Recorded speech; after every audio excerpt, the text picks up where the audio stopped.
अभी तो बिहार के अंदर जो जाति गणना होगी उससे भी बिहार का तो कम से कम पोल खुल जाएगा कि सवर्णों की टोटल आबादी कितनी है, राजपूत कितने हैं, ब्राह्मण कितने हैं, भूमिहार कितने हैं। आज आपने 10% आरक्षण दे दिया।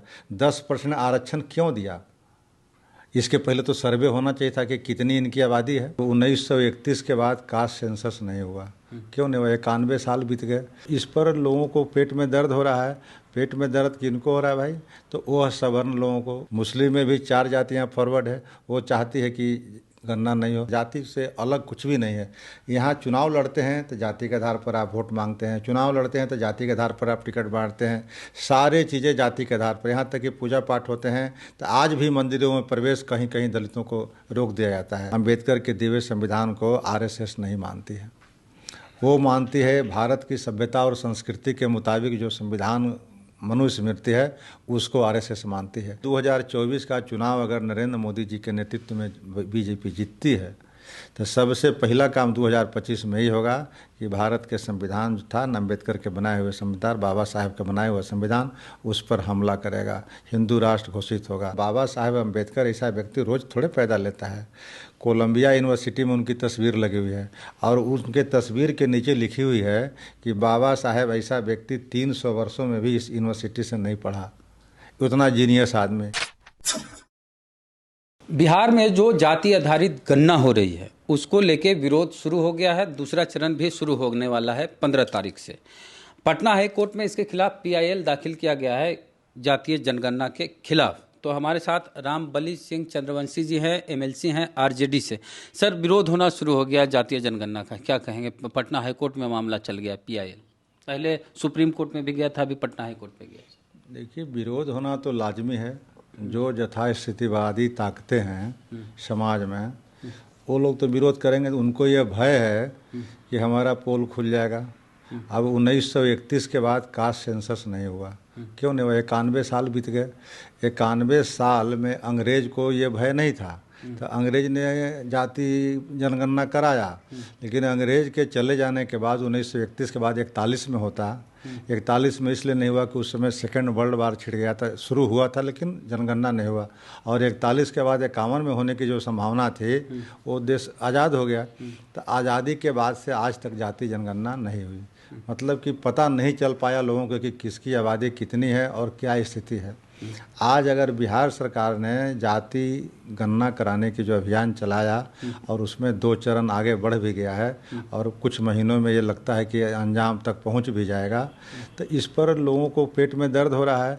पेट में दर्द किनको हो रहा है भाई? तो वो सवर्ण लोगों को, उनको जैसे आरक्षण ईडब्ल्यूएस मिल गया, तो ईडब्ल्यूएस आरक्षण का भी आप जजमेंट देखिएगा तो 5 जजेज का जजमेंट आया है जो संवैधानिक नहीं है। आज से 1992 में इंदिरा सहनी बनाम भारत सरकार के केस में 9 जजेज का फैसला आया था। उसने कहा था कि आर्थिक आधार पर आरक्षण नहीं होंगे, 50% से अधिक लोगों को आरक्षण नहीं दिया जा सकता है।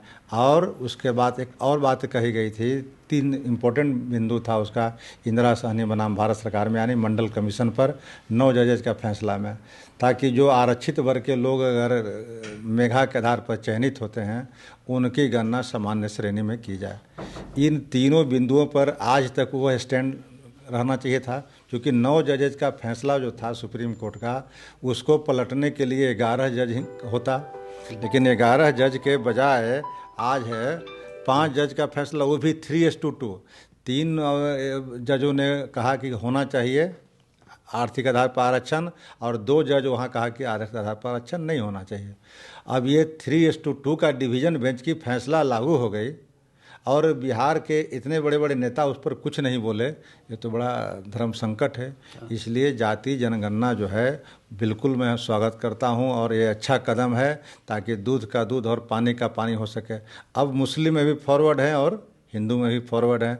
मुस्लिम में भी 4 जातियाँ फॉरवर्ड है। वो चाहती है कि गणना नहीं हो। अल्पसंख्यक का गणना होता था, लेकिन ये जातियों का गणना नहीं होता था कि अब जोल्हा कितना है, दुनिया कितना है, पठान कितना है, मल्लिक कितना है, शेख कितना है, सैयद कितना है, ये मालूम नहीं था। ये मालूम था कि कितने % ये है। तो अब तो हम चाहते हैं कि उसका भी आंकड़ा सामने आ जाएगा। उसी तरह से सवर्णों में राजपूत कितने हैं, ब्राह्मण कितने हैं, भूमिहार कितने हैं। आज आपने 10% आरक्षण दे दिया। 10% आरक्षण क्यों दिया? इसके पहले तो सर्वे होना चाहिए था कि कितनी इनकी आबादी है। और कितने लोग पीछे हैं, तो उसी हिसाब से होना चाहिए था। लेकिन ये सब बिना सर्वे किए, बिना स्टडी किए हुए 10% EWS का आरक्षण मिल गया और संविधान और सुप्रीम कोर्ट ने भी उसको ओके कर दिया। छत्तीसगढ़ में 4% कर दिया गया है भूपेश बघेल की सरकार, सवर्णों का EWS जो। ठीक किया। इसलिए यहाँ भी रिव्यू होने की ज़रूरत है कि 10% आबादी कितनी है। अभी तो बिहार के अंदर जो जाति गणना होगी उससे भी बिहार का तो कम से कम पोल खुल जाएगा कि सवर्णों की टोटल आबादी कितनी है, 12% है कि 14% है कि 20% है, ये बात खुल जाएगी। अगर आप सपोज कीजिए, मान लीजिए कि 12% आबादी अगर सवर्णों की रहेगी और आप आरक्षण देते हैं 10%, तो क्या मजाक बनाते हैं आप? तो गरीब सवर्णों को दिया गया। गरीबी सवर्णों की बात कर रहे हैं तो गरीब सवर्णों की आबादी 10% है। 12% में से 2% लोग संपन्न हैं, बाकी 10% गरीब हैं। और अगर यही स्थिति आंकड़ा सही रहेगी तो बाकी गरीबों में दूसरे जातियां जो है उसके साथ भी यही रेशियो में आप दीजिए आरक्षण। ये तो नहीं दे पाते हैं। आज उस समय मंडल कमीशन में 52% आबादी की बात की गई थी, जो सर्वे हुआ था काका कलकर और मंडल कमीशन, लेकिन आरक्षण कितना दिए? 26%, 27% इसलिए कि 50% से अधिक सीलिंग नहीं करना था। तो उस समय 50% से अधिक सीलिंग नहीं करना था तो आपने दिया 27%। अब जब सीलिंग ख़त्म ही हो गया है कि अब 50 से 60 हो ही गया, तो फिर पिछड़ों को भी आरक्षण बढ़ा दीजिए। सर अभी बोल रहे हैं ना कुछ लोग कि आज़ादी का अमृत काल चल रहा है, ये लोग जातिवाद कर रहे हैं, जैसे आप बात कर रहे हैं, जो भी लोग हैं। आज़ादी का अमृत नहीं है, जिनका अमृत है उनके लिए अमृत है। ये सवर्ण जातियों के लिए, यह जो फांसीवादी ताकतें हैं उनके लिए अमृत काल है। और जो गरीब गुरबा है उनके लिए अमृत काल कहाँ है? उनके लिए अमृत काल तो तब आता जब उनके अधिकार, उनके संरक्षण होता। आज तो देख रहे हैं कि संविधान पर भी खतरा मंडरा रहा है, और संविधान पर जब खतरा मंडराएगा तो बाबा साहेब अम्बेडकर ऐसा व्यक्ति रोज़ थोड़े पैदा लेता है। कोलंबिया यूनिवर्सिटी में उनकी तस्वीर लगी हुई है और उनके तस्वीर के नीचे लिखी हुई है कि बाबा साहेब ऐसा व्यक्ति 300 वर्षों में भी इस यूनिवर्सिटी से नहीं पढ़ा, उतना जीनियस आदमी। और अगर वो कोलंबिया और विदेश के लोग बाबा साहेब को रिकॉग्नाइज नहीं करते तो ये देश वाले लोग आज भी बाबा साहेब को उतनी तवज्जो नहीं देते जितना तवज्जो वो लोग दिया। कास्टिज्म का आरोप लगता है सर कि जातिवाद कर रही है बिहार की सरकार, जातीय जनगणना कर रही है। देखिए, जातिवाद ये नहीं है सर, आप चूंकि प्रोफेसर हैं, आपकी बात को लोग ज़्यादा बढ़िया समझेंगे कि जाति आधारित गणना की ज़रूरत क्यों? जाति आधारित इसलिए कर रहे हैं, जाति आधारित सिर्फ गणना नहीं हो रही है, और भी जातियों का सर्वे हो रहा है कि उनकी आर्थिक स्थिति क्या है, उनके यहाँ कितने लोग नौकरी करते हैं, भूमिहीन कितने लोग हैं, कितने लोगों के पास ज़मीन है। तो जब हम बजट बनाते हैं तो जो विकास के दौड़ में पीछे छूट गए हैं वो जातियों के प्रति या उन लोगों के प्रति हम क्या योजना बनावें, क्या बजट बनावें, क्या प्रावधान करें, इसके लिए अगर गणना करा रही है सरकार तो इसमें क्या गलत है? इसमें कहा जा रहा है कि जाति क्यों, डायरेक्ट गरीब अमीर की गणना की जाए। नहीं, जाति देखिए, जाति यथार्थ है। जातिवाद को हम लोग गलत मानते हैं, लेकिन जाति यथार्थ है। जाति से अलग कुछ भी नहीं है। यहाँ चुनाव लड़ते हैं तो जाति के आधार पर आप वोट मांगते हैं, चुनाव लड़ते हैं तो जाति के आधार पर आप टिकट बांटते हैं, सारे चीज़ें जाति के आधार पर। यहाँ तक कि पूजा पाठ होते हैं तो आज भी मंदिरों में प्रवेश कहीं कहीं दलितों को रोक दिया जाता है। तो ये सब कुछ जातिवाद है। तो फिर यहाँ आप अगर जाति का सर्वे करा लिए, दूध का दूध और पानी का पानी होगा कि किस जाति में कितने गरीब हैं, तो इसको क्या बुरा है? तो कोड मिला तो इस पर बवाल हो रहा है कि कोड क्यों मिल गया। बवाल देखिए कौन लोग कर रहे हैं, बवाल कुछ तथाकथित लोग कर रहे हैं जिनको ये पच नहीं रहा है। तो वो तो हमेशा उनके पेट में मड़ोर होगा। जो नीचे विकास के दौर में छूट गए हैं और जिनकी अधिक जाति संख्या है उनको तो दर्द नहीं है। जिनको संख्या कम है और जो चाहते हैं कि कम संख्या के बावजूद भी आज इंडस्ट्रीज हाउसेज हो, मीडिया हाउसेज हो या क्लास 1 क्लास 2 ऑफिसर हो, कौन लोग हावी हैं, किनके लोग हैं? तो उन लोगों को तो पेट में मड़ोड़ होगा। किनके लोग हैं? सवर्ण लोग हैं। ये तो आंकड़ा है।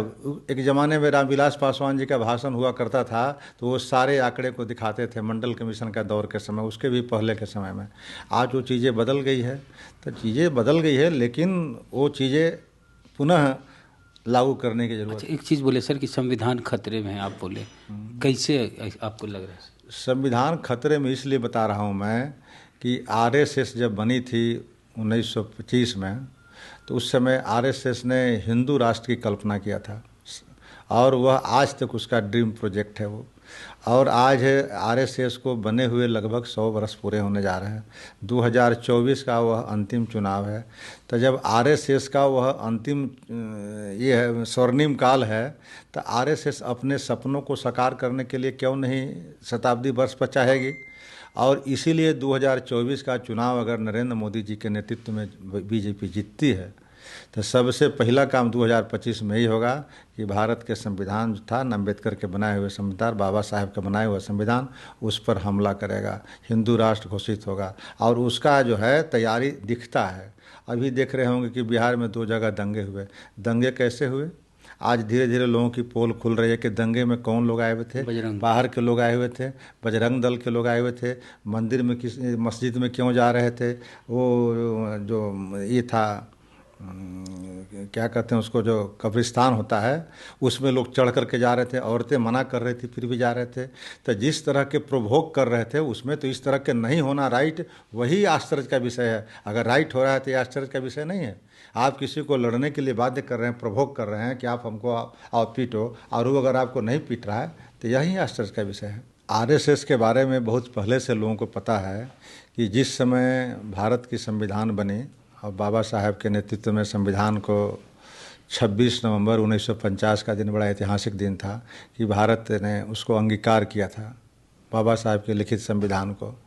उसके ठीक 4 दिन बाद यानी 30 नवंबर 1949 को गोलवरकर साहब उस समय के संपादक थे, उसका जो प्रमुख मुख्य पत्र निकलता था आरएसएस का ऑर्गेनाइजर, उस ऑर्गेनाइजर में संपादकीय में इन्होंने लिखा, बाबा ये आरएसएस के गोलवरकर साहब ने, कि भारत के संविधान जो है, अंबेडकर के दिए हुए संविधान को आरएसएस नहीं मानती है। वो मानती है भारत की सभ्यता और संस्कृति के मुताबिक जो संविधान मनुस्मृति है उसको आरएसएस मानती है। तो वह तो 1949 में ही कह दिया था, जिस समय संविधान हमारी लागू नहीं हुई, हम सिर्फ अंगीकार किए थे, 4 दिन भी वो बर्दाश्त नहीं किया और आरएसएस अपना डिक्लेयर कर दिया। तो आरएसएस का हमारे बाबा साहब के संविधान के प्रति क्या नज़रिया है वो तो आरएसएस उसी दिन बता दिया था। और आज आरएसएस का दबदबा है, आरएसएस का स्वर्णिम काल है। आरएसएस के पार्टी जो बीजेपी है उसकी एक ब्रांच पार्टी, उसकी एक सिस्टर ऑर्गेनाइजेशन है, उसके जो भी ऑर्गेनाइजेशन हो उसकी आज सरकार है। तो आरएसएस क्यों नहीं चाहेगी कि बाबा साहेब के संविधान को कत्ल किया जाए, ख़त्म किया जाए? तो इसलिए सबसे बड़ी खतरा जो है वह संविधान पर ही है। रामबली सिंह चंद्रवंशी साहब हैं, एमएलसी हैं, आरजेडी से प्रोफेसर भी हैं। तो इनसे जो बातचीत की है, कैसी लगी बातचीत बताइए कमेंट बॉक्स में। फेसबुक वीडियो देख रहे हैं, पेज को लाइक फॉलो नहीं किया कर लीजिए। यूट्यूब पे वीडियो देख रहे हैं, सब्सक्राइबर नहीं है तो घंटी बजा कीजिए। जय भीम, जय भारत।